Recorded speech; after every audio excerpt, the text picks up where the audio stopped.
A cold wind moves through the broken arches at the edge of Rome, slipping between stone that once held the weight of an empire. The city is still vast, still loud with life, still crowned with marble and memory, but something beneath it feels unsettled, like a structure quietly shifting under its own immense weight. Caravans arrive slower than they once did. News from the frontiers comes in fragments, carried by exhausted messengers who speak of crossings that cannot be held, of soldiers unpaid, of towns that vanish from the map of imperial control almost overnight.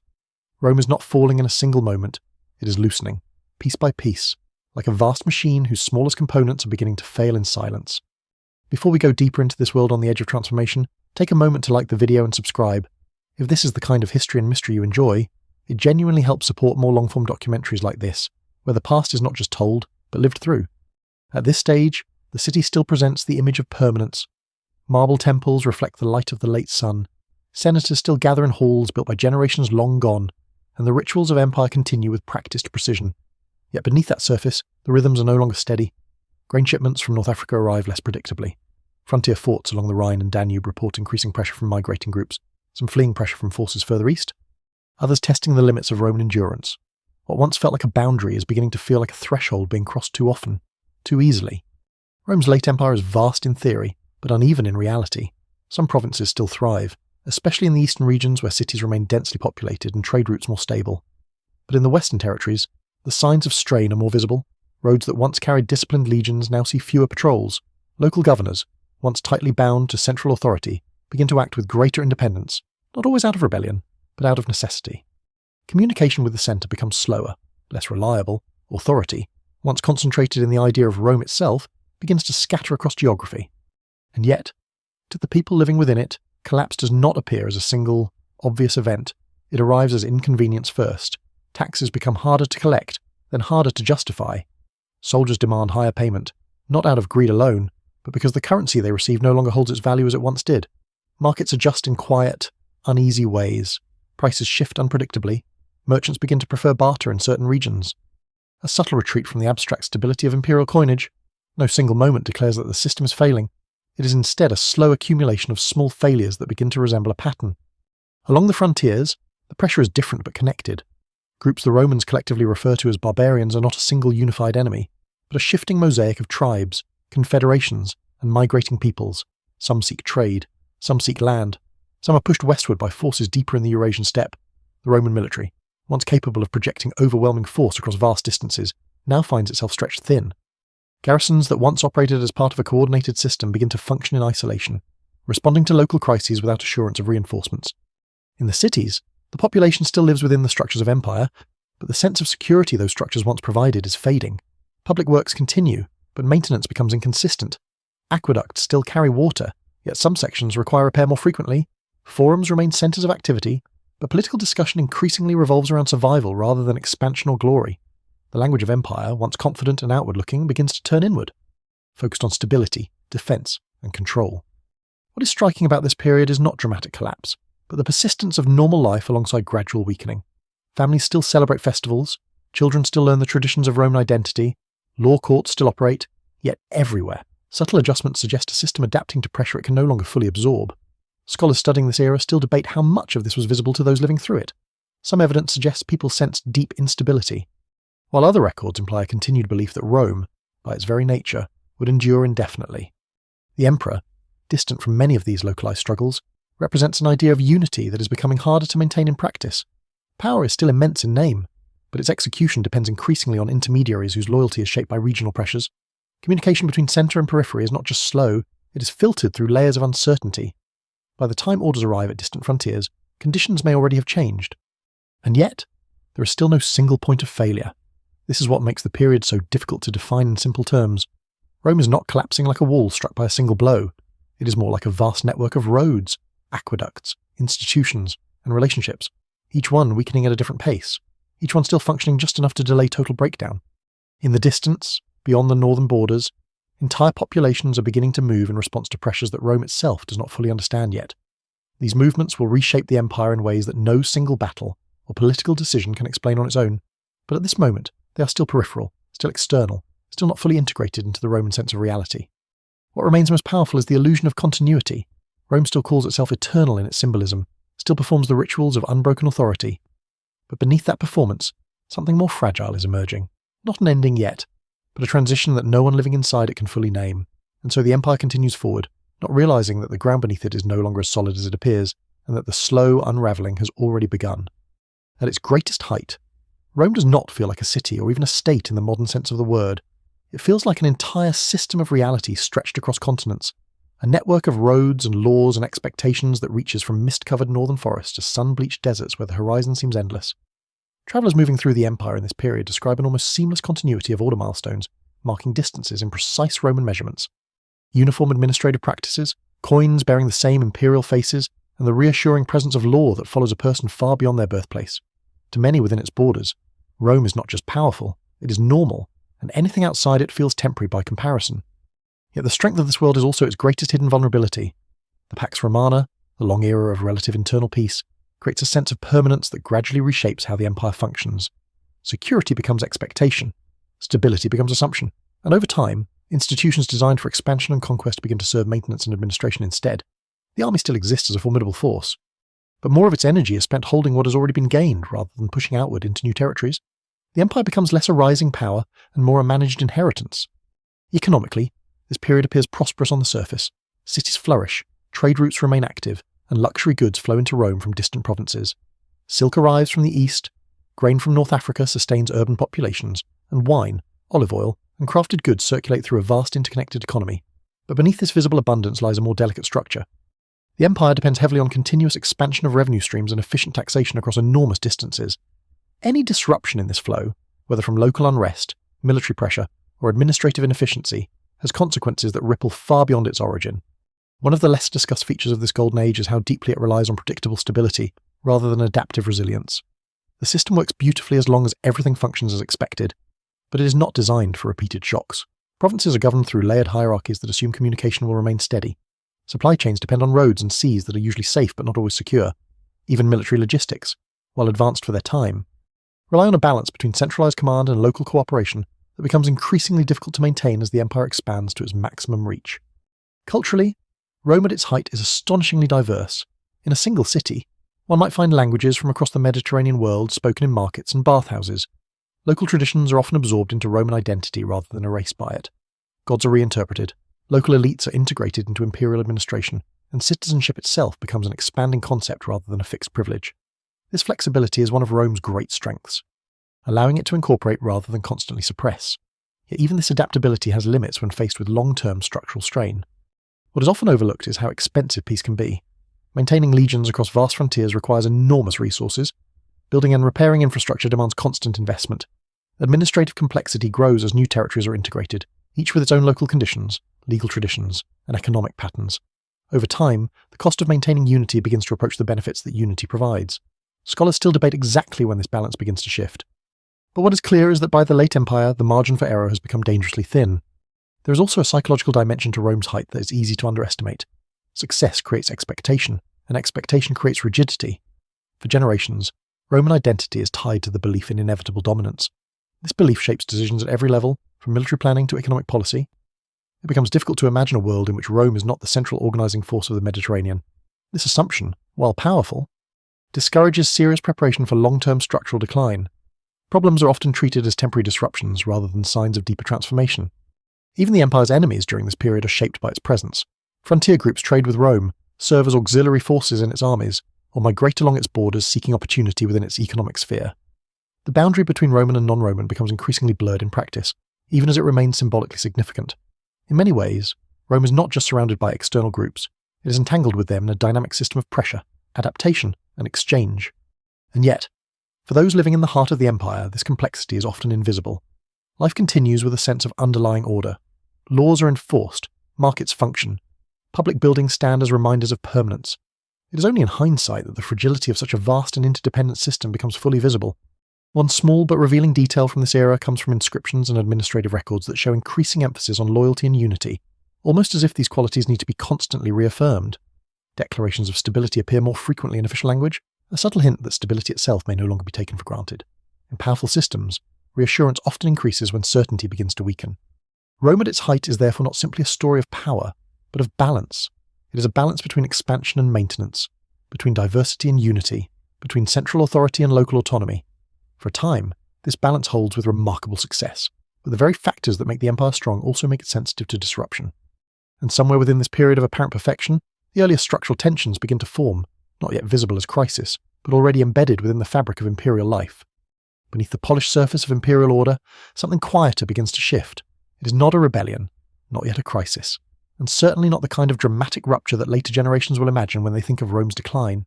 Instead, it is a slow accumulation of administrative strain, local improvisation, and structural overreach that begins to change how the empire actually functions, even while its outward appearance remains intact.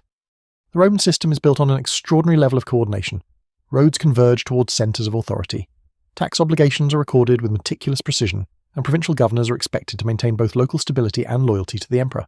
On paper, this design is elegant. In practice, it depends on a level of efficiency and communication that becomes increasingly difficult to sustain across such vast distances. As the empire grows older, the gap between how it is designed to work and how it actually works begins to widen. One of the earliest signs of strain appears in the flow of information. Orders sent from the centre take longer to reach distant provinces. Reports from frontier regions are delayed, filtered, or altered as they pass through multiple administrative layers. By the time decisions are implemented, local conditions may already have changed. This lag does not immediately threaten the system, but it gradually erodes the sense of unified control that defines imperial authority. Rome still commands, but its commands arrive in a world that is no longer exactly the one they were written for. Local administrators begin to adapt. Governors and military commanders, faced with immediate pressures, make decisions independently of central approval. At first, this flexibility is practical and even necessary. The empire is too large for every issue to be resolved from the centre in real time. But over time, necessity becomes habit, and habit becomes precedent. Authority begins to fragment not through open defiance, but through accumulated exceptions to the rule. Economically, similar patterns emerge. The tax system, which depends on accurate census data and reliable transport networks, becomes increasingly uneven in its application. Some provinces meet their obligations with relative efficiency, while others struggle under the weight of local instability or reduced productivity. To compensate, officials sometimes increase pressure in more stable regions, creating imbalance within the system. The empire remains rich in aggregate, but that wealth is no longer evenly or predictably distributed. One of the more subtle developments of this period is the growing importance of intermediaries. Local elites, landowners, and military officers gain influence as they become essential to maintaining day-to-day governance. The central authority still exists, but it increasingly relies on negotiation rather than direct control. Loyalty becomes transactional in ways that would have been less common in earlier periods of expansion. This shift does not immediately weaken the empire, but it changes its internal logic. There is also a growing disconnect between symbolic unity and practical fragmentation. Official documents continue to speak in the language of a single, coherent empire. Coins still bear the image of the emperor. Laws still claim universal application, yet on the ground, regional differences become more pronounced. Customs, economic practices, and even local identities begin to assert themselves more strongly within the imperial framework. Rome is still one empire in name, but in lived experience it is becoming increasingly plural. Military organization reflects this same tension. The Roman army remains disciplined and formidable, but its deployment patterns begin to shift. Instead of large, centrally coordinated campaigns, more forces are stationed permanently along frontiers. This creates a defensive posture that is effective in the short term but expensive and inflexible over time. Soldiers who once projected power outward are now tied to fixed positions, responsible for holding lines rather than reshaping them. The army becomes a network of guardians rather than an engine of expansion. Another important but often overlooked factor is the changing nature of service within the empire. Military and administrative positions, once tied closely to civic duty and Roman identity, gradually become more professionalized and, in some cases, more opportunistic. Service is still honorable, but it is also increasingly a means of personal advancement within a complex hierarchy. This does not indicate corruption in a modern sense, but rather a transformation in how individuals relate to imperial structures. Meanwhile, external pressures continue to evolve. Groups along the borders are not static enemies but dynamic populations responding to environmental change, competition, and displacement from other regions. Some seek incorporation into the empire, others engage in conflict, many do both at different times. The Roman response varies accordingly, oscillating between diplomacy, settlement, and military force. This variability reflects adaptability, but it also reveals the absence of a single, coherent long-term strategy for managing frontier complexity. What makes this period particularly significant is that none of these changes, taken individually, appear catastrophic. The empire is still functioning, cities still operate, trade still flows, law still exists. But when viewed together, these shifts reveal a system that is becoming more dependent on local improvisation and less capable of centralized coordination. The structure remains intact, but the internal coherence is slowly loosening. Some inscriptions and administrative records from this era hint at growing concern among officials about discipline, loyalty, and efficiency. Not because these qualities have disappeared, but because they can no longer be assumed. They must be reinforced more explicitly, more frequently. In stable systems, such reinforcement is often unnecessary. Its increasing presence here suggests a quiet awareness that the foundations are no longer as secure as they once were. And so, beneath the continuing image of Roman stability, a different reality takes shape. One where authority is still recognized but increasingly mediated, where unity is still declared but increasingly negotiated, and where the empire continues forward not as a single tightly controlled organism, but as a vast and evolving patchwork held together by habit, necessity, and memory. The surface remains familiar, the structure remains recognizable, but the way it holds together is already changing in ways that will become impossible to ignore in the centuries ahead. The frontier is never a clean line. In Roman memory, it is drawn as a boundary of stone and river, of forts and watchtowers, of legions stationed in disciplined order along the Rhine and the Danube. But in lived reality, it behaves more like a shifting zone, a wide and uncertain space where control fades gradually rather than ending abruptly. Traders move through it, migrants cross it, soldiers patrol it, and in quieter years it feels less like a wall and more like a membrane, porous, reactive. Constantly negotiated, by the time the empire reaches its mature height, this frontier system has become one of its most expensive achievements. Fortifications stretch across thousands of kilometres. Roads are maintained not only for commerce, but for rapid military response. Supply lines extend deep into the interior to sustain garrisons that rarely see the heart of the empire, but represent its presence at the edge of the known world. It is an extraordinary logistical accomplishment. And for a long time it works with remarkable effectiveness. Yet the very scale that makes this system impressive also makes it fragile. Defence in depth requires constant funding, constant coordination, and constant manpower.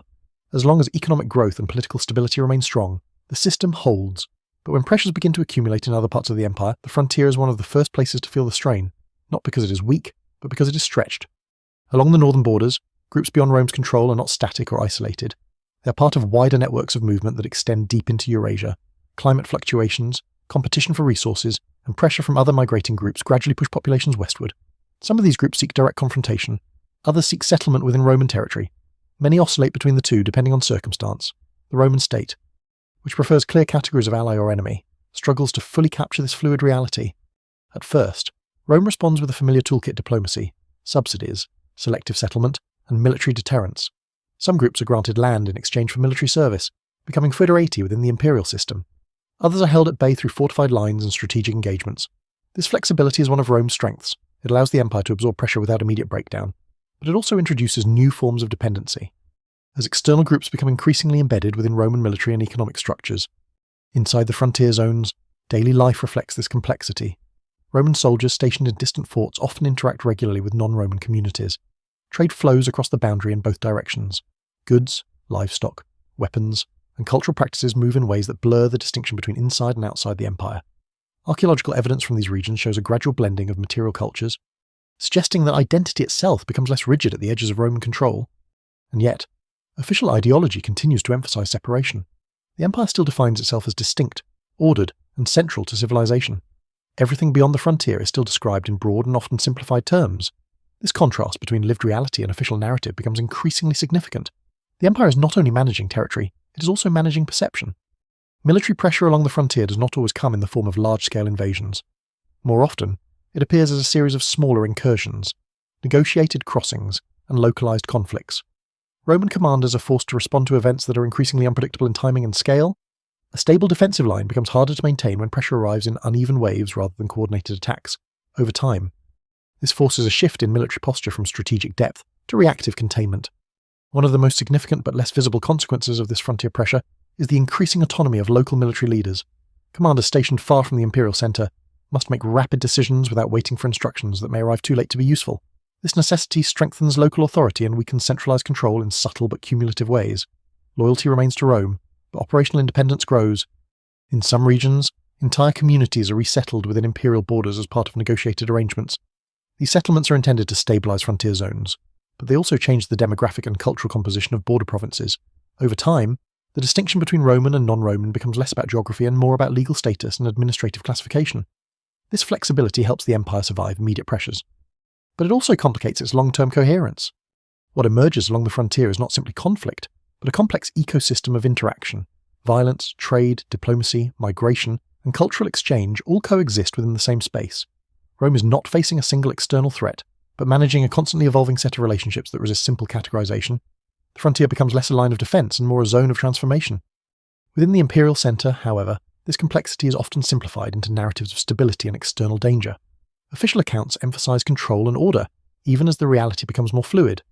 This gap between narrative and reality does not immediately destabilize the empire, but it creates a growing disconnect in how problems are understood and addressed. Scholars examining this period note that the frontier is not merely where Rome ends, but where Rome is constantly being redefined. Every settlement agreement, every military engagement, every migration reshapes what the empire actually is in practice. The boundaries are not disappearing, but they are becoming less absolute. And so, as pressure continues to build along these edges, the empire finds itself increasingly engaged in managing change rather than simply enforcing order. The frontier is no longer just a line to be defended. It is a living, shifting space where the future of Rome is being negotiated in real time, long before the centre fully realises how much has already changed. Coins pass from hand to hand in bustling markets across the empire, their worn edges carrying the weight of countless transactions, but something subtle begins to change in their meaning. What was once a stable symbol of Roman authority starts to lose its quiet certainty. The face of the emperor is still stamped clearly into metal, but the value that image represents becomes less consistent across time and distance. In some cities, prices remain relatively stable. In others, the same coin buys less grain, less oil, less labour than it did only a few years before. The empire still believes in its currency. The world around it begins to question it. Economic strain in the Roman Empire does not arrive as a single collapse, but as a gradual distortion of trust. The system depends heavily on taxation in kind and in currency, flowing from provinces toward the centre and then outward again in the form of military pay, public works, and administrative support. When this flow becomes uneven, the entire structure begins to feel unpredictable. It is not that money disappears, it is that its reliability becomes uneven, and in an empire this large, uneven reliability becomes systemic instability. One of the most significant pressures comes from military expenditure. The Roman army, spread across vast and increasingly contested frontiers, requires continuous funding. Soldiers must be paid regularly to maintain loyalty. Supplies must be transported over long distances. Fortifications must be built and repaired. When revenue fails to keep pace with these obligations, the state faces difficult choices. In some cases, taxes are increased. In others, expenditures are delayed. But over time, another solution becomes more common and more dangerous in its long-term consequences: the reduction of precious metal content in coinage. This practice, often referred to as debasement, allows the state to produce more coins using the same amount of silver or gold. In the short term, it provides breathing room for strained finances. In the long term, it undermines confidence in the currency itself.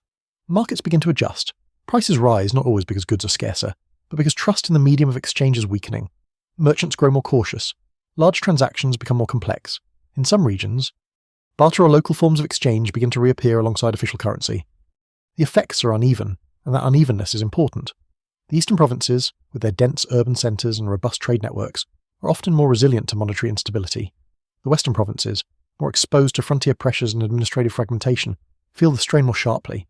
This regional difference quietly reinforces the growing divergence between the eastern and western halves of the empire, even before any formal political separation occurs. Taxation itself becomes increasingly complex. The empire must extract resources from a vast and diverse landscape, each region with different levels of productivity, stability, and access to trade. In theory, Roman administration is capable of managing this complexity. In practice, local conditions often dictate how policies are applied. Some communities are heavily burdened, others less so, not always by design but by the limits of enforcement. Over time, this inconsistency feeds resentment in some areas and dependency in others. Land ownership also begins to shift in subtle but significant ways. Wealthy elites accumulate large estates, often absorbing smaller farms that can no longer sustain themselves under economic pressure. These estates become semi-autonomous economic units, increasingly responsible for their own security, labour organisation, and local governance. While still legally within the Roman system, they begin to function with a degree of independence that reduces direct imperial influence in rural areas. The countryside slowly reorganises itself around local power rather than centralised administration. Urban centres, meanwhile, continue to act as hubs of consumption and administration, but their relationship with surrounding regions becomes more strained. Cities depend on rural production, but rural producers are increasingly subject to local pressures that weaken their capacity to consistently supply urban demand.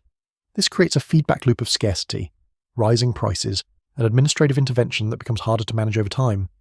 Another less visible but crucial factor is the growing reliance on non-traditional forms of compensation, especially within the military. As monetary stability weakens, soldiers are sometimes paid in goods, land rights, or local privileges instead of consistent coinage. This shift alters the relationship between the army and the state. Loyalty becomes more tied to immediate material benefit and local authority structures rather than purely centralised payment. It is a pragmatic adaptation, but it gradually changes the nature of imperial cohesion. Despite these pressures, it is important not to imagine a sudden economic collapse. Rome remains wealthy in absolute terms for much of this period. Its cities are still active, its trade routes still functioning, its elites still capable of considerable accumulation of wealth. What changes is not the existence of resources, but the reliability of their distribution and the predictability of their value. Scholars examining this period often emphasize that economic decline in the Roman Empire is not uniform. It is uneven, regional, and deeply intertwined with political and military instability, inflation, taxation pressure, land consolidation, and frontier expenditure all interact in ways that reinforce one another. No single factor explains the transformation. It is the combination that matters. And so, beneath the continuing rhythm of imperial life, a quieter transformation unfolds. The empire still produces wealth, still collects taxes, still pays armies, still builds infrastructure. But the underlying confidence that once made these processes feel automatic begins to erode. Systems still function, but they require more effort, more adaptation, and more improvisation to maintain what once seemed effortless. In that growing gap between function and confidence, the economic foundations of the empire begin to shift in ways that will reshape not only its institutions, but its ability to respond to everything that comes next. Power in Rome is never static. It is a force that must be constantly exercised, constantly reinforced, constantly performed. An emperor is not simply a ruler seated in distant authority. He is the visible centre of an enormous system that depends on the perception of control as much as control itself. And in the late empire, that perception begins to strain under the weight of rapid succession, political fragmentation, and military intervention in imperial succession itself. In earlier periods of Roman history, transitions of power are often violent but relatively infrequent, and over time, institutions develop ways of stabilizing succession through adoption, political negotiation, and elite consensus. By the late empire, however, these stabilizing mechanisms are increasingly weakened by the pressures of frontier defense, economic strain, and regional autonomy. The result is a political environment where emperors rise and fall with alarming frequency, often shaped less by formal legitimacy than by military backing. The army becomes one of the most decisive actors in imperial politics. Commanders stationed in key regions possess not only military power, but also control over local loyalty networks, supplies, and communication lines. In moments of uncertainty, troops can elevate a commander to imperial status, effectively creating emperors in the field. This does not always come from rebellion in the ideological sense, but from a practical belief that leadership must be immediate, local, and capable of responding to crisis conditions. As a result, the imperial title becomes increasingly unstable. Some emperors reign for years, even decades, managing to assert authority across significant portions of the empire. Others last only months, sometimes even weeks, before being replaced or eliminated. This rapid turnover creates a cycle of uncertainty that affects every level of administration. Governors hesitate to commit fully to long-term policies. Military leaders focus on securing loyalty rather than implementing coordinated strategy. Civil institutions begin to adjust to the expectation that authority may change at any moment. One of the lesser-known but crucial consequences of this instability is the growing importance of legitimacy as a performance, rather than a stable condition. Emperors invest heavily in imagery, ceremony, and public presence. Coins, statues, and official proclamations become tools not only of governance but of survival. The emperor must be seen everywhere, even when his actual control is limited. In some cases, multiple claimants to imperial authority exist simultaneously, each controlling different regions of the empire while asserting universal legitimacy. This fragmentation does not immediately destroy the imperial system, but it changes its texture. Authority becomes layered and contested rather than singular and unified. Local elites often align themselves with whichever claimant appears most capable of maintaining order in their region. Loyalty becomes conditional, shaped by practical considerations rather than abstract allegiance to a distant centre. The bureaucracy, which once served as a stabilizing force, also begins to reflect this volatility. Administrative positions become more politicized, with appointments influenced by shifting power dynamics rather than long-term institutional continuity. This does not mean that administration collapses, but it becomes more reactive, adapting to political conditions rather than shaping them. Records are still kept, taxes still collected, laws still enforced, but always under the shadow of potential change at the top. In the provinces, especially those far from the imperial centre, the effects of this instability are more pronounced. Communication delays mean that by the time news of a new emperor arrives, the political situation may already have shifted again. Local administrators are forced to make judgment calls about which authority to recognise, sometimes switching allegiance multiple times in a short period. This creates a subtle but persistent erosion of centralised coherence. Yet even in this environment of instability, the idea of the Roman Empire retains immense symbolic power. Competing emperors do not reject the system, they claim to embody it. The concept of Rome remains so strong that legitimacy is always framed within its language. There is no serious alternative political model emerging to replace it. Instead, there is competition over who represents the empire more effectively in a given moment. Religious and cultural developments also begin to intersect with political authority during this period. As Christianity spreads and becomes increasingly integrated into imperial structures, the nature of legitimacy begins to shift. Emperors are not only political leaders but also patrons and protectors of an expanding religious institution that itself carries claims of universal truth. This adds another layer to the already complex question of authority, identity, and unity within the empire. Despite the chaos of a rapid succession, it is important to recognize that the system does not immediately disintegrate. It adapts. Regional power structures become more prominent, military loyalty becomes central, administrative flexibility increases. In some ways, the empire becomes more decentralized without fully abandoning its claim to unity. But this adaptation comes at a cost. The center of gravity begins to move away from a single stable point. What emerges is a political landscape defined not by the absence of authority, but by its multiplication, multiple emperors, multiple centers of power, multiple overlapping claims to legitimacy. The empire still exists, but its unity becomes increasingly difficult to experience in a consistent, everyday sense. And within this shifting political environment, the question is no longer simply who rules Rome, but whether Rome can still be understood as a single coherent political body at all. There is a moment in Rome's history where the sense of stability does not simply weaken, but fractures into something far more visible. It is not a single catastrophe that defines it, but a prolonged period of instability so intense that later historians will name it as a distinct crisis in itself. The 3rd century becomes a landscape of overlapping emergencies, where the empire seems to exist less as a unified structure and more as a series of competing survival strategies held together by habit and necessity.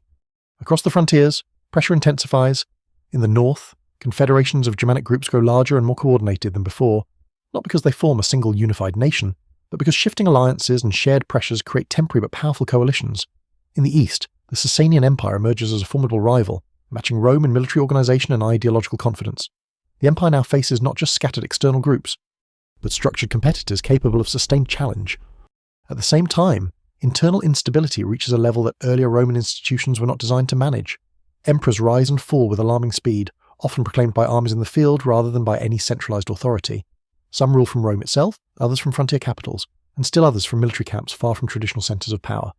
For a time, the empire effectively fragments into multiple competing regions, each claiming legitimacy, each struggling to survive under constant pressure. This period is often referred to by scholars as the crisis of the 3rd century, but the word crisis can feel too contained for what is actually happening. It is not a single breakdown, but a convergence of multiple systemic stresses: military overextension, economic instability, political fragmentation, and external pressure all reinforcing one another. The result is a prolonged instability that affects nearly every aspect of Roman life. Economic systems strain under the weight of continuous military demand. Coinage is further debased, inflation accelerates in many regions, and trade networks become increasingly localized. Long-distance commerce does not disappear, but it becomes less predictable and more vulnerable to disruption. Cities still function, but their connections to each other become less reliable, creating pockets of relative stability surrounded by zones of uncertainty. In many regions, local leaders take on roles that would previously have been reserved for imperial authority. Provincial commanders, wealthy landowners, and urban elites begin to assume responsibilities for defense, taxation, and governance. In some cases, entire breakaway regimes emerge, governing large territories independently while still maintaining a Roman identity in name and culture. These so-called breakaway empires are not rejections of Rome, but adaptations to its weakened central control. One of the most striking examples of this fragmentation is the emergence of parallel imperial structures. Different claimants to the throne rule simultaneously in different parts of the empire, each supported by local military and administrative networks. Communication between these regions is sporadic and often hostile, yet even in division, the language of unity persists. Each ruler claims to be the true emperor of Rome, even when governing only a portion of its former territory. Despite the chaos, Roman institutions do not vanish, they adapt in fragmented form. Taxation continues, but often locally enforced. Military recruitment continues, but increasingly regionalized. Legal systems continue to function, but with greater variation in interpretation and enforcement. The empire becomes a mosaic of partially functioning systems rather than a single coherent machine. It is during this period that some of the most important structural changes begin to take shape. Even amid apparent collapse, military organization becomes more mobile and responsive, shifting away from static frontier defense toward more flexible deployment. Administrative systems begin to separate civil and military authority more clearly in certain regions. These changes are not immediately stabilizing, but they lay the groundwork for later reforms. The human experience of this period varies dramatically depending on location. In some cities, daily life continues with relative normality, though always under the shadow of uncertainty. In frontier zones, violence and displacement are more common. In rural areas, local elites often become the primary source of order. The empire is no longer experienced as a single unified environment, but as a series of overlapping realities. One of the most revealing aspects of this crisis is how often Roman identity persists, even in conditions of fragmentation. Soldiers, administrators, and local leaders continue to see themselves as part of a Roman system, even when operating independently of central authority.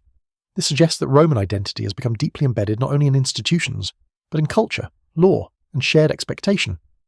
The empire is no longer only a political structure, it is a way of organizing the world. Eventually, the chaos reaches a level where simple survival becomes the primary objective of imperial leadership. Reforms begin to emerge not from long-term planning, but from urgent necessity. Central authority is gradually reasserted in certain regions, but only after years of fragmentation and improvisation. The crisis does not end in a single decisive moment. It slowly transitions into a new configuration of power. What remains after this period is not a restored version of the old empire, but a reorganized one, shaped by the pressures it has endured. The crisis of the 3rd century does not destroy Rome, but it fundamentally changes what Rome is capable of being. And from this transformation, a new phase of imperial structure begins to emerge, one that attempts to stabilize what has nearly broken apart entirely. The empire does not return to stability in a single motion. It is pulled toward it gradually, through deliberate intervention, urgent necessity, and structural reinvention that only becomes visible in hindsight. After the long fragmentation of the 3rd century, Rome is no longer operating under the assumption of natural cohesion. It is operating under the assumption of managed survival. Every reform, every administrative adjustment, every military reorganization is shaped by the memory of near collapse. One of the most decisive figures in this transition is Diocletian, who rises in a moment when imperial authority is at its most fractured and uncertain. What he inherits is not a unified empire, but a patchwork of regions, competing power centers, and exhausted institutions. Instead of attempting to restore the older model of concentrated rule, he approaches the problem differently. The goal is no longer simply to govern Rome as it once was, but to redesign the mechanisms of governance so that they can endure the pressures that have already proven too great for the old system. One of the most significant changes introduced during this period is the formalization of shared imperial authority. Instead of a single emperor attempting to manage the entire empire, power is distributed among multiple rulers. This system, often referred to as the tetrarchy, divides responsibilities geographically and administratively, creating overlapping layers of authority designed to improve responsiveness and reduce the burden on any single center of control. In theory, this should increase stability by bringing decision-making closer to the regions that need it most. Alongside this political restructuring comes a more rigid administrative framework. Provinces are reorganized into smaller units, making them easier to manage and less vulnerable to the collapse of any single governor's authority. Bureaucratic oversight increases. With clearer hierarchies and more standardized procedures, the empire becomes more structured in appearance, more carefully categorized, more explicitly defined. It is a system built not for expansion, but for control under pressure. Economic reform is also central to this transformation. Facing persistent inflation and currency instability, the imperial administration attempts to stabilize the monetary system through new coinage standards and price regulations. One of the most famous measures is the attempt to impose maximum prices on goods and services, an effort to control inflation through legal enforcement. While well-intentioned, such policies often struggle to account for the complexity of local markets, and their effectiveness varies significantly across regions. Still, they represent a serious attempt to restore predictability to an economy that has become increasingly volatile. Military organization is likewise restructured. The distinction between frontier troops and mobile field armies becomes more pronounced. Instead of relying solely on static defenses along the borders, the empire develops more flexible forces capable of responding to internal and external threats more rapidly. This reflects a deeper recognition that threats are no longer purely external or internal, but often intertwined, requiring a more adaptive military strategy. One of the most important outcomes of these reforms is not immediate perfection, but relative stabilization. The empire does not return to the effortless cohesion of earlier centuries, but it regains a functional form of unity. Communication improves, taxation becomes more predictable in certain regions, military response becomes more coordinated, the system is still strained, but it is no longer in freefall. However, this new stability comes at a cost. The empire becomes more heavily administered, more bureaucratically dense, and more reliant on structured hierarchy. Authority is more clearly defined, but also more rigid. The flexibility that once allowed Rome to absorb diversity and local variation begins to narrow under the weight of standardization. What is gained in control is offset, in part, by a reduction in adaptability. Socially, these reforms also contribute to a subtle but important shift. The distinction between different classes of society becomes more formalized, with clearer expectations and obligations attached to each role. Tax burdens become more strictly enforced, especially on landowners and urban elites. Military service becomes more systematized, with clearer recruitment and retention structures. The empire is no longer simply an expanding civic identity, but a highly organized administrative machine. Religious life during this period continues to evolve as well. Traditional Roman religious practices remain present, but Christianity is growing rapidly in influence and organization. The relationship between imperial authority and religious institutions becomes increasingly significant, setting the stage for future transformations in how legitimacy itself is understood. Religion is no longer just a private or local matter. It becomes increasingly entangled with the structure of imperial identity. One of the most striking aspects of Diocletian's reforms is that they reflect a fundamental shift in how Roman leadership understands the nature of crisis. Earlier periods often treated instability as temporary deviation from a presumed norm of expansion and unity. In this new framework, instability is treated as a permanent condition that must be actively managed. The empire is no longer designed for inevitable growth, but for sustained endurance under continuous pressure. Even so, these reforms do not eliminate all underlying tensions. They stabilize, but they also formalize divisions that were already emerging. The empire becomes more structured, but also more segmented. The seeds of future separation are not removed, and they are organized into a more durable framework. And so, out of the chaos of fragmentation, a new Roman system emerges, not the empire of effortless expansion and unquestioned unity, but an empire consciously redesigned to survive in a more difficult and uncertain world. It is stronger in some ways, more fragile in others, and fundamentally different in how it understands its own survival. In the decades after Diocletian's restructuring, the Roman world does not feel like it has become simpler. It feels, instead, more deliberately organized, as if the empire has been rebuilt not into a single flowing organism, but into a carefully partitioned structure designed to prevent the kind of breakdown that once brought it close to collapse. Authority is clearer, borders are more defined, and administration is more systematic. Yet beneath this apparent order, a quiet transformation of identity and power is underway. At the center of this shift stands Constantine, a figure whose rise marks not only a political turning point, but a cultural and religious one as well. His ascent emerges from the same fragmented imperial landscape that followed the reforms of the Tetrarchy, a world where multiple claimants still compete for legitimacy and where military backing remains decisive in determining who holds authority. In this environment, power is still won through control of armies and provinces, but it is increasingly justified through broader ideological and religious frameworks. Constantine's consolidation of power gradually restores a form of unity to the empire, but it is not the same unity that characterized earlier Roman centuries. It is more centralized in certain respects, yet also more ideologically complex. One of the most significant developments of his reign is the growing relationship between imperial authority and Christianity, a faith that had spread widely across the empire despite periods of persecution and uneven acceptance. When Constantine moves towards supporting Christianity, he is not simply adopting a personal belief system. He is engaging with a rapidly expanding social and institutional network that already spans cities, provinces, and social classes. The decision to favour Christianity, culminating in policies that grant it legal status and later increasing levels of support, fundamentally alters the religious landscape of the empire. It introduces a new source of cohesion that operates alongside, and sometimes within, traditional Roman structures. This shift does not immediately erase older religious traditions. Instead, it creates a layered religious environment in which different systems of belief coexist, overlap, and gradually interact with imperial authority in new ways. Temples still exist, traditional rituals continue, and local cults remain active, but the centre of gravity begins to move. Christianity's organisational structure, with its growing network of bishops and councils, mirrors and sometimes parallels imperial administration, creating an alternative framework of unity that is not tied to geography in the same way as traditional Roman religion. Politically, Constantine also makes one of the most consequential decisions in Roman history, the establishment of a new imperial capital in the east, in the city that will later be known as Constantinople. This move is not simply symbolic. It reflects a practical recognition that the eastern provinces have become increasingly central to the empire's economic and strategic stability. The east is more urbanized, more economically resilient, and more connected to long-standing trade networks that extend beyond Roman borders. By shifting the centre of imperial presence eastward, Constantine effectively rebalances the empire's geography of power. The consequences of this shift are profound. While Rome itself remains symbolically important, the administrative and political centre of gravity begins to move away from the city that once defined the empire. This does not mean immediate abandonment, but it does signal a long-term transformation in how the empire understands itself spatially. Rome becomes less the literal centre of governance, and more a foundational symbol within a broader imperial system. At the same time, the division between eastern and western regions of the empire becomes more pronounced in practice, even if not formally acknowledged as permanent separation. Administrative efficiency, economic strength, and military resources are increasingly concentrated in the east, while the west faces more persistent challenges related to frontier pressure, economic strain, and political fragmentation. These differences are not yet a full break, but they create structural asymmetries that will become increasingly difficult to manage.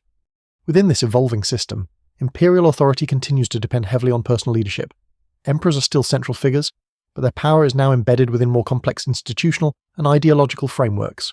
The emperor is not only a military commander and political administrator, but also a symbolic representative of religious and cultural unity. This expansion of role increases the weight placed upon imperial identity, even as the structures supporting it become more distributed. Urban life in this period reflects both continuity and change. Cities remain vibrant centres of administration, trade, and culture, but they are increasingly shaped by the presence of Christian institutions alongside traditional civic structures. Churches grow in influence, not only as religious spaces but as centres of social organisation and charitable support. This contributes to a gradual reorientation of urban life, where religious and civic identities begin to intertwine more deeply. In the countryside, large estates continue to consolidate economic power, further strengthening local elites. These estates often operate with a degree of autonomy that reflects the ongoing decentralisation of economic life. While still integrated into imperial taxation and legal systems, they increasingly function as semi-independent units of production and governance.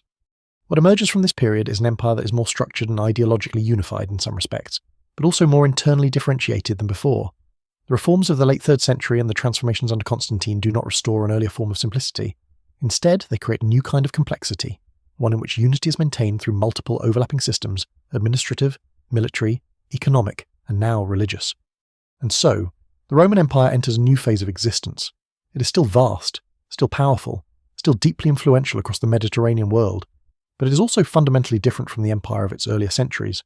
Its centre has shifted, its identity has expanded, and its internal balance has become more delicate, even as it appears more organised on the surface. The stage is now set for further transformations that will continue to reshape the empire's structure, especially as external pressures once again begin to intensify along its borders. On the edges of the Roman world, something begins to move that feels less like a single invasion and more like a long, slow pressure reshaping entire landscapes. It does not arrive as a clear enemy in the traditional sense, but as a cascading sequence of migrations, displacements, and reconfigurations of entire peoples. The Roman frontier, already a zone of complexity and negotiation, now becomes a place where the scale of movement begins to exceed the empire's ability to interpret it in simple terms. In the northern regions beyond the Rhine and Danube, groups that Roman sources often group under broad labels are themselves undergoing transformation. The arrival of new forces from the east, particularly the Huns, creates a chain reaction. These are not just military encounters, but deep demographic disruptions. Communities are pushed, absorbed, or reorganized in ways that ripple outward across vast distances. What Rome experiences is only the final edge of a much larger continental process already in motion. The Roman state, which prefers to think in terms of borders and defined enemies, struggles to fully grasp this fluid reality. Groups do not arrive as unified nations with fixed goals, but as shifting coalitions of families, warriors, and leaders responding to immediate survival pressures. Some seek settlement within Roman territory, others seek alliance or employment within the Roman military system. Others still engage in conflict, not as a singular strategy, but as one option among many in a constantly changing environment. One of the most significant pressures comes from the increasing number of displaced groups requesting entry into the empire. The Roman response varies depending on local conditions. In some cases, entire populations are allowed to cross in exchange for military service or settlement obligations. In others, they are resisted, leading to conflict. The administrative and logistical challenge of managing these movements becomes immense. It is no longer simply a matter of defending a border, but of deciding how to integrate or exclude large, mobile populations under conditions of urgency. These decisions often fall to regional commanders, whose authority has grown significantly over previous decades. The centralized imperial system still exists, but the speed of events on the frontier makes local discretion essential. This leads to uneven responses across different regions. Some areas integrate incoming groups relatively successfully, creating hybrid communities that contribute to local defense and economy. Others experience tension, conflict, or break down in coordination. The Roman military itself becomes increasingly entangled in this process. Auxiliary forces drawn from non-Roman groups are no longer exceptional, but increasingly central to frontier defense. Over time, distinctions between Roman and non-Roman soldiers become less clear in practical terms, even as legal categories remain formally distinct. This blending of military identities strengthens the army in some respects, but also complicates questions of loyalty, cohesion, and long-term integration. One of the most consequential developments of this period is the growing reliance on negotiated settlement rather than outright exclusion. Entire groups are sometimes allowed to settle within imperial borders as federated communities, maintaining a degree of internal autonomy while contributing to Roman military and economic systems. This approach reflects both necessity and pragmatism. The empire cannot fully prevent these movements, so it seeks to channel them into structured arrangements. However, these arrangements are not always stable. Local tensions can arise over land distribution, taxation, and cultural differences. Roman administrative systems, already under strain, must adapt to managing increasingly diverse and semi-autonomous populations within imperial territory. What was once a relatively clear distinction between inside and outside the empire becomes more blurred and regionally variable. At the same time, the psychological impact of these movements within the Roman world is significant. For many inhabitants of the empire, the idea of external pressure shifts from abstract frontier concern to immediate lived reality. Towns near borders experience repeated cycles of displacement, resettlement, and military involvement. Even regions farther inland begin to feel the indirect effects of instability through taxation demands, troop movements, and economic disruption. The empire's ideological framework attempts to interpret these changes in familiar terms: external threats to be managed, borders to be defended, orders to be maintained, but the scale and fluidity of movement challenge these categories. The frontier is no longer simply a line of defense. It is a wide, dynamic zone where the distinction between migration and invasion, between settlement and occupation, becomes increasingly difficult to maintain. Despite these pressures, it is important to recognize that the empire does not simply collapse under external movement. It adapts in complex and sometimes effective ways. Many regions continue to function, integrate newcomers, and maintain stability through local negotiation. The Roman system, even under strain, remains capable of absorbing a remarkable degree of change. But the cost of this adaptation is increasing fragmentation and variability in how imperial authority is experienced across different regions. In the east, conditions remain relatively more stable, with stronger urban centres and more established administrative systems. In the west, frontier pressures are more immediate and sustained. This growing asymmetry between regions becomes increasingly important, even if it is not yet understood as permanent division. What emerges during this period is a transformation in the nature of Roman borders themselves. They are no longer fixed lines separating distinct worlds, but shifting zones of contact, conflict, and integration. The empire is not simply defending against external forces, it is actively reshaped by them in real time. And as these movements continue, the Roman world finds itself increasingly defined not by the stability of its boundaries, but by the constant negotiation of what those boundaries actually mean. Rome does not fall in a single night, and it does not break in a single place. But there are moments when its vulnerability becomes suddenly visible, as if the long, slow changes of centuries briefly condense into a single, unmistakable event. In the early 5th century, one of those moments arrives when a city that once symbolised unshakable permanence is breached in a way that shocks the entire Roman world into re-evaluating what still holds and what no longer does. The city of Rome itself is no longer the administrative centre of the empire in the same way it once was, yet it remains the symbolic heart of Roman identity. To many within the empire, the idea that Rome could be physically violated carries a psychological weight far beyond its strategic importance. It represents not just a military failure, but a rupture in the inherited assumption that Rome, by its nature, endures. When the Visigoths, led by Alaric, enter the city in 410 CE, the event is not the result of a single overwhelming battle that tears down its defences. Instead, it is the culmination of a prolonged and complex interaction between Roman internal instability and external migration pressures. The Visigoths themselves are not a distant, unknown enemy. They are deeply entangled with the Roman system. Having been previously settled within imperial territory under negotiated arrangements that were intended to stabilise frontier regions. These arrangements, however, are fragile. Promises regarding land, pay, and status are inconsistently fulfilled, often due to bureaucratic delays, political hesitation, or shifting priorities within the imperial administration. Over time, tensions escalate. What begins as negotiated coexistence deteriorates into conflict. The siege of Rome is not an isolated eruption of violence, but part of a longer chain of breakdowns and trust between imperial authority and federated groups within its borders. When the city is finally breached, the event reverberates far beyond its physical destruction. Contemporary accounts emphasise the psychological shock of the sack more than the scale of material damage. Rome is not razed to the ground in the way later medieval cities might be after conquest. Instead, it experiences a controlled but deeply symbolic occupation, with targeted plundering and significant disruption, but not total annihilation. Even so, the symbolic impact is immense.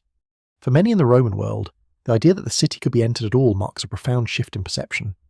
The reaction across the empire is complex. Some interpret the event as divine punishment, reflecting the growing influence of Christian theological interpretation in understanding political catastrophe. Others see it as the result of military and administrative failure, a consequence of weakened frontier control and internal fragmentation. Still others attempt to frame it as a temporary setback within a continuing imperial structure. No single explanation fully contains the meaning of the event. And the diversity of interpretations itself reflects the fragmented nature of the late Roman world. Importantly, the sack of Rome does not immediately end the Western Roman Empire. Political institutions continue to function, albeit under increasing strain. Imperial authority persists in various regional centres, and attempts are made to restore order and reassert control over contested territories. But something fundamental has shifted. The psychological certainty of invulnerability has been permanently altered.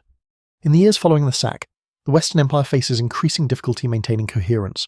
Regional commanders gain greater autonomy, local powers consolidate authority, and communication between different parts of the empire becomes more irregular. The idea of a unified imperial system still exists, but its practical expression becomes more fragmented and localized.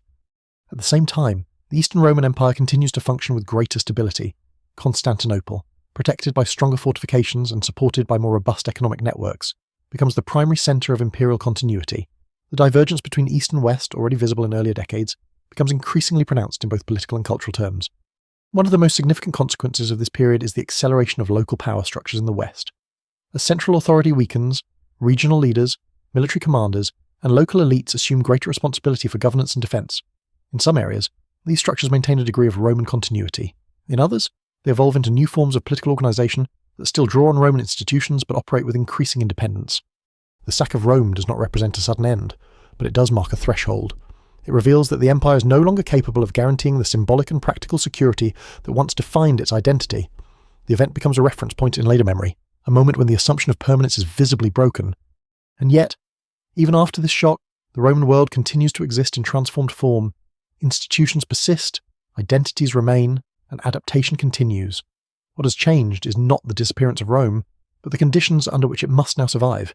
The empire is still there, but it is no longer the same empire that once believed itself beyond reach. After the shock of Rome's sack fades into memory, the Western Empire does not collapse in a single decisive rupture. Instead, it begins to unravel in a quieter, more fragmented way, as if the threads that once bound its provinces together are being pulled loose from multiple directions at once. Authority still exists, but it becomes increasingly localized, conditional, and dependent on whoever can enforce it on the ground. In many regions of the West, real power shifts away from imperial officials toward military commanders who control the loyalty of troops and the stability of local populations. These figures are often still technically operating within Roman structures, holding Roman titles and issuing orders in the language of imperial administration, yet their ability to act independently grows with each passing decade.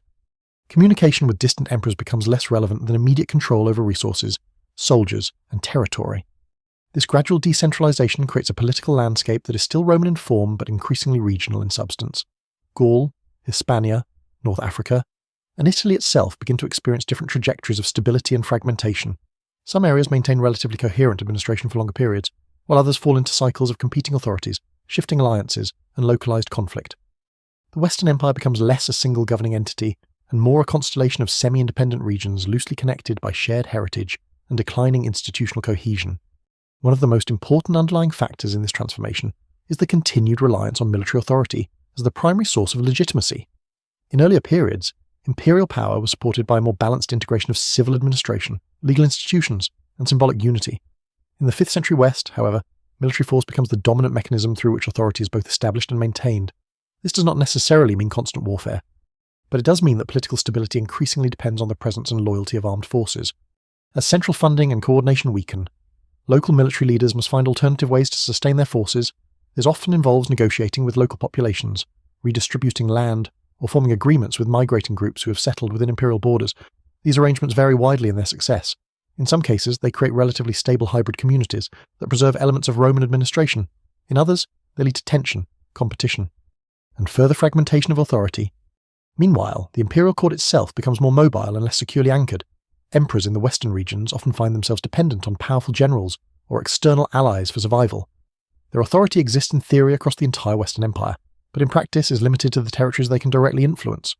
Rapid successions of rulers continue to occur, echoing earlier periods of instability, but now within a more permanently weakened structure. Economic conditions further reinforce this fragmentation. Taxation becomes increasingly difficult to enforce uniformly across the western provinces. Some regions contribute regularly, while others fall outside effective fiscal control. Trade networks, though still active in many areas, become more regionally concentrated. Long-distance economic integration weakens, replaced by more localized systems of production and exchange. The sense of a single interconnected economic space gradually gives way to multiple overlapping regional economies. At the same time, urban centers in the West undergo significant transformation. Cities do not disappear, but their roles change. Some shrink in population and infrastructure, while others adapt by becoming fortified administrative or military hubs. Public works decline in many regions, and maintenance of large civic infrastructure becomes increasingly difficult. Yet even in reduced form, urban life continues, often reorganized around new centers of authority such as bishoprics, military headquarters, or local strongholds. The role of the Christian Church becomes increasingly significant in this environment. As imperial structures weaken, ecclesiastical networks often provide continuity of organization, communication, and social support. Bishops and church institutions begin to assume responsibilities that overlap with, and sometimes replace, traditional civic administration. This does not mean the church replaces the empire, but it becomes one of the few institutions capable of operating across regions experiencing political fragmentation. By the mid-5th century, the Western Empire is no longer defined by a stable central authority governing clearly subordinate provinces. Instead, it exists as a patchwork of competing powers, transitional authorities, and evolving local structures that still reference Rome but are no longer fully governed by it. The idea of the empire persists, but its practical expression becomes increasingly inconsistent. What makes this period particularly difficult to define is that there is no single moment when the Western Roman Empire simply ceases to exist. Instead, it gradually loses the ability to coordinate itself as a unified political entity. Emperors continue to be appointed, recognized, and sometimes deposed, but their actual control is often limited and dependent on shifting alliances. The structure remains, but its coherence diminishes. In the midst of this gradual transformation, external groups continue to settle, integrate, or establish their own political entities within former imperial territory. Some of these groups adopt Roman administrative practices and legal frameworks, blending them with their own traditions. Others operate more independently, gradually forming the foundations of new regional kingdoms that still carry traces of Roman influence, but are no longer fully part of the imperial system. The Western Empire is not destroyed in a single act of conquest or collapse. It is gradually reconfigured into something new, shaped by internal fragmentation, external pressure, and adaptive survival strategies at every level of society. The result is a landscape where Roman identity persists, but Roman unity no longer defines political reality in the same way it once did. And as this transformation continues, the formal end of imperial authority in the West approaches not as a dramatic finale, but as the quiet conclusion of a long process of structural change. By the time the Western Roman Empire reaches its final decades, the idea of collapse becomes less useful than the idea of transformation already completed. The structures that once held it together still exist in fragments, but they no longer function as a unified system. Authority is present, but dispersed. Administration continues, but inconsistently. The empire still speaks in its own language, but fewer and fewer parts of it are responding to the same central voice. In Italy, the heart of the old Western imperial world, the political situation becomes increasingly unstable. Emperors still appear, still claim legitimacy, still attempt to govern in the name of Rome, but their power is often dependent on military leaders whose loyalty cannot be assumed. These military figures, many of them of non-Roman origin or mixed cultural backgrounds shaped by frontier service, become the true arbiters of political survival. The imperial title begins to lose its independent force, becoming something granted, removed, or ignored depending on military realities. This period is marked by a growing disconnect between symbolic authority and practical control. The emperor remains the formal embodiment of Roman unity, yet his ability to enforce decisions across the western provinces is severely limited. In many regions, local rulers, federated communities, and military settlements operate with near autonomy. They still often acknowledge Roman traditions, laws, or titles. But these references function more as inherited frameworks than active systems of governance. One of the most significant developments in this late phase is the increasing role of so-called barbarian leaders within Roman political structures.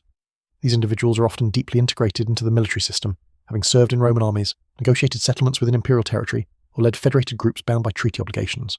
Their rise does not represent a sudden external takeover, but rather the culmination of long-term processes of integration, alliance, and decentralization. As imperial authority weakens, these military leaders gain decisive influence over political outcomes. In many cases, they are the ones who determine who becomes emperor, who retains control of key territories, and how resources are distributed. The Western Roman state, in its final form, becomes increasingly dependent on negotiated power relationships between imperial titles and military authority on the ground. Economic systems continue to function in fragmented form. Some regions maintain relatively stable agricultural production and local trade networks, while others experience significant disruption. The flow of taxation into a central imperial treasury becomes irregular and often symbolic rather than fully functional. Instead of a unified fiscal system, the West develops multiple overlapping local economies, some still linked to Roman structures, others increasingly independent. Urban centres reflect this fragmentation in physical and social form. Cities that once represented the administrative backbone of empire now vary widely in condition. Some retain administrative and ecclesiastical importance, becoming centres of church authority and regional governance. Others decline in population and infrastructure, their public buildings repurposed or gradually abandoned. Yet even in decline, these cities continue to serve as nodes of continuity, preserving fragments of Roman legal, cultural, and architectural tradition. The Church continues to expand its role as one of the few institutions capable of maintaining continuity across fractured political landscapes. Bishops often act as mediators between local populations and military authorities, helping to stabilize regions where secular administration has weakened. Over time, ecclesiastical networks become increasingly important in preserving written records, legal traditions, and forms of social organization that trace their origins to the imperial system. By the late 5th century, the Western imperial court itself has become largely dependent on external military support for its survival. The emperor's authority is increasingly nominal, while real decision-making power lies elsewhere. In this environment, the distinction between Roman and non-Roman becomes less clear in practice, even as it continues to exist in legal and symbolic terms.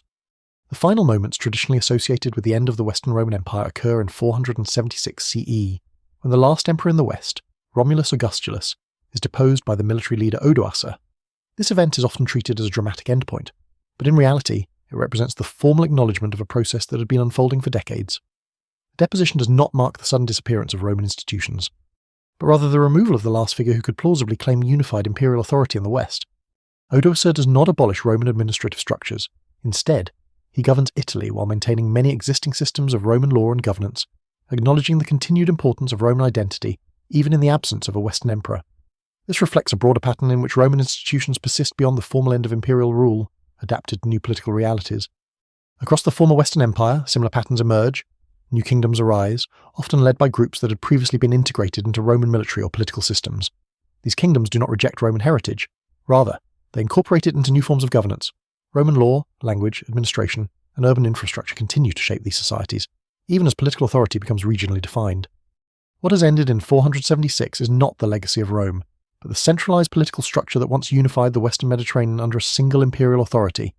The empire as a unified governing system ceases to function in the West, but the Roman will continues in transformed and redistributed form, and so, what appears in later memory as the fall of Rome is, in lived reality, a long process of reconfiguration, where one form of imperial unity gives way to a more fragmented but still. When the Western imperial title disappears, the world it once governed does not become empty. It becomes layered, authority, instead of flowing from a single recognised centre, begins to circulate through multiple overlapping systems that each carry traces of Rome but no longer depend on Rome as a governing core. What had been an empire becomes something closer to a network of successor structures, each adapting Roman inheritance to local conditions, pressures, and opportunities. In the former Western provinces, new political entities emerge that are often led by groups once considered external to the empire, but now deeply embedded within its military, economic, and cultural fabric. These groups do not arrive into a vacuum. They step into administrative landscapes still shaped by Roman law, Roman cities, Roman roads, and Roman patterns of land ownership. As a result, governance does not begin from scratch. It evolves from what already exists, reshaping inherited systems rather than replacing them entirely. In Gaul, Hispania, Italy, and parts of North Africa, the remnants of Roman administration continue to function in varying degrees. Taxation systems are modified rather than abolished. Local elites remain influential, often serving as intermediaries between new rulers and established populations. Written law, particularly Roman legal tradition, continues to hold authority in many disputes. Even when political control shifts, institutional memory persists through bureaucratic practice, church records, and local governance structures. One of the most important developments of this period is the emergence of hybrid political identities. The distinction between Roman and non-Roman becomes increasingly fluid in practice. Many ruling elites adopt Roman customs, titles, and administrative language, even when their origins lie outside traditional Roman citizenship structures. Over time, the idea of what it means to be Roman shifts from a strictly political identity tied to empire, to a broader cultural and legal framework that can exist independently of imperial governance. Urban life continues, but it is reshaped by new priorities. Cities that once functioned primarily as administrative centres of a unified empire now serve more localised roles. Some become strongholds of regional kingship, others centres of ecclesiastical authority, and others continue as commercial hubs connected to regional trade networks. Public infrastructure is maintained where possible, but often on a reduced scale, reflecting changing economic capacities and political priorities. The Christian Church becomes one of the most stable and far-reaching institutions in this transformed landscape. Its organisational structure, already well established by the late Empire, allows it to maintain continuity across regions that are now politically divided. Bishops and monastic communities often preserve literacy, legal traditions, and administrative knowledge that might otherwise have been lost or fragmented. In many regions, ecclesiastical authority becomes a central pillar of social order, sometimes complementing and sometimes competing with secular rulers. Military organisation also undergoes significant transformation. The large, centrally coordinated armies of the late Empire give way to more localised forces tied to regional rulers. These forces are often composed of mixed populations, reflecting the long history of migration, settlement, and integration that characterised the late Roman frontier. Loyalty becomes increasingly personal and regional rather than imperial. Yet military structures still retain many Roman organisational principles. Economically, the former Western Empire becomes a mosaic of regional systems. Long-distance trade does not disappear entirely, but it becomes less stable and more dependent on specific routes, relationships, and political conditions. Local production and consumption become more important in many areas. Larger states continue to play a central role in agricultural output, often forming the backbone of regional economies. The result is a less integrated but still functioning economic landscape, shaped by adaptation rather than collapse. What is particularly striking about this period is the persistence of Roman frameworks, even in the absence of Roman imperial authority. Law codes, administrative practices, architectural forms, and linguistic patterns continue to influence how societies organise themselves. Even when new kingdoms assert independence, they often do so using Roman institutional vocabulary and inherited structures of governance. In the Eastern Empire, meanwhile, continuity is more direct. The imperial system centred on Constantinople continues to function as a unified state, adapting over time but maintaining a continuous administrative and political identity. This contrast between East and West becomes increasingly pronounced in historical memory, even though both regions share a common Roman heritage that diverges gradually rather than abruptly. The transformation of the Western Empire, therefore, is not best understood as a disappearance, but as a redistribution of Roman structures into new political forms. Authority becomes regional, identity becomes layered, and institutions become adaptive rather than centralised. The idea of Rome itself does not vanish, it changes shape, moving from imperial unity to cultural and institutional continuity. And so, what remains after the end of Western imperial rule is not a void, but a reorganised landscape in which Roman influence continues to shape law, governance, and daily life, even as the political structure that once unified it has dissolved. The end of the Western Roman Empire, when viewed from within the flow of lived experience, does not resemble the closing of a book. It feels more like a long process of reorganization, reaching a point where no single authority can any longer claim to represent the whole. The structures that once concentrated power across the Mediterranean have already been redistributed across regions, institutions, and local powers long before the final imperial title disappears. By this stage, the Mediterranean world is no longer unified by a single political centre, but it is still deeply connected by shared inheritance. Roads still carry movement across former imperial territories, though their maintenance is uneven. Cities still function as centres of administration and culture, though their roles have shifted. Law continues to be shaped by Roman tradition, even as it is interpreted through new political frameworks. The world that emerges is not post-Roman, but post-imperial in structure while remaining Roman in substance. What is most striking is how much continuity persists beneath the surface of political change. Landholding patterns still reflect Roman economic organisation. Local elites still operate within frameworks inherited from imperial administration. The Church continues to preserve written culture, legal reasoning, and institutional continuity across regions that are now politically separate. Even language, though evolving, carries forward the imprint of Roman civilization in legal, administrative, and cultural forms. In the East, the Roman Empire continues uninterrupted in its institutional identity, adapting over time into what later historians will call the Byzantine world. In the West, no equivalent central structure re-emerges, but Roman influence becomes embedded within the foundations of emerging kingdoms. These successor states do not replace Rome so much as inherit and reinterpret it, blending Roman systems with local traditions and new political realities. Over time, the memory of a unified empire becomes more symbolic than practical. Rome is no longer experienced as a single governing reality, but as a shared reference point for law, culture, legitimacy, and historical identity. Its authority shifts from political control to cultural endurance. What once depended on emperors and centralized administration now survives through institutions, texts, practices, and inherited ways of organizing society. The transformation is gradual enough that no single generation fully experiences a clean break. Instead, people live through incremental adjustments, new rulers replacing old ones, administrative systems changing shape, economic networks contracting or localizing, religious institutions expanding their influence. From one lifetime to the next, the world feels altered, but still recognizably continuous with what came before. And so the fall of Rome, when understood in full depth, is not the disappearance of a civilization but the reconfiguration of its form. The empire as a unified political structure dissolves in the West, yet Roman civilization persists in law, language, architecture, governance, and cultural memory. What ends is not Rome itself, but the particular shape it once took at the height of its centralized power. Looking back across the long arc from expansion to crisis, from fragmentation to transformation, the story reveals less a sudden collapse than a prolonged adjustment to scale, pressure, and complexity. Rome does not vanish. It disperses, adapts, and continues in altered form across the world it once unified.